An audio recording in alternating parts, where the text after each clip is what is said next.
De prensa Yuki informa desde el lugar de los hechos. Hoy, a 30 de septiembre del año 2022, nos encontramos en San Jerónimo, Zayacatlán, Puebla.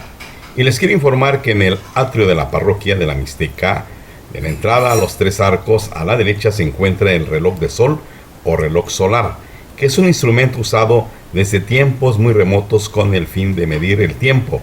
En castellano se le denomina también cuadrante solar. Emplea la sombra arrojada sobre una superficie con una escala para indicar la posición del sol en el movimiento diurno, según la disposición del gnomon y la forma de la escala, que puede medir diferentes tipos de tiempo. El más habitual es el tiempo solar aparente, el reloj solar del rey Acab, del cual aquí les muestro, y al fondo el reloj que todos conocemos. Según los conocimientos astronómicos de los egipcios, les permitieron orientar la pirámide de Keops 2550 años antes de Cristo mediante referencias estelares. 1000 años después, en la época del faraón Thutmose III, 1500 antes de Cristo, se diseña un instrumento denominado Sechot.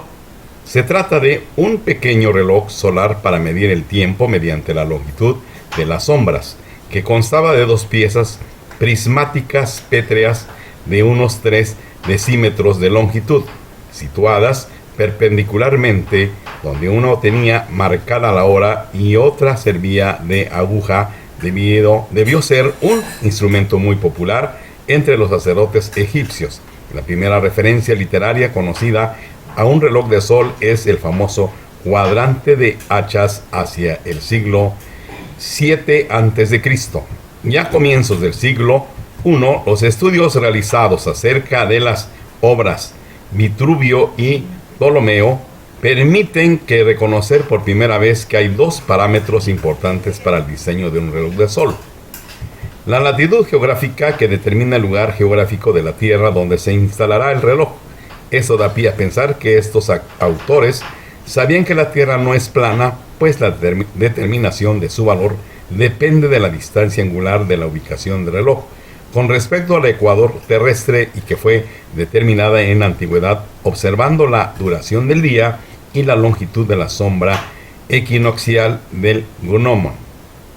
Al mediodía, umbral gnomonis a equinoctias, ambas funciones determinan de forma unívoca la latitud geográfica. En las colonias europeas de América también se construyeron muchos relojes de sol, algunos de los cuales todavía se conservan. En el caso de la zona intertropical, hay que construirlos con un doble disco horario como el que se ve en la imagen. El disco que queda hacia el sur se emplea durante una parte del año, de agosto a abril, y el disco del otro lado, que mira hacia el norte, se usaría el resto del año, cuando el sol se encuentra entre la latitud de la Asunción, Isla de Margarita, Venezuela, y el trópico de Cáncer. 2 días al año, a fines del mes de abril y a comienzos de agosto, el sol pasa por la vertical del lugar, el cenit. Y entonces, como es lógico, pueden verse las horas en ambos lados. Y esto es el reloj de sol que se encuentran desde hace muchos años. Se supone desde la construcción de la iglesia. Con respecto al sol, es la ubicación.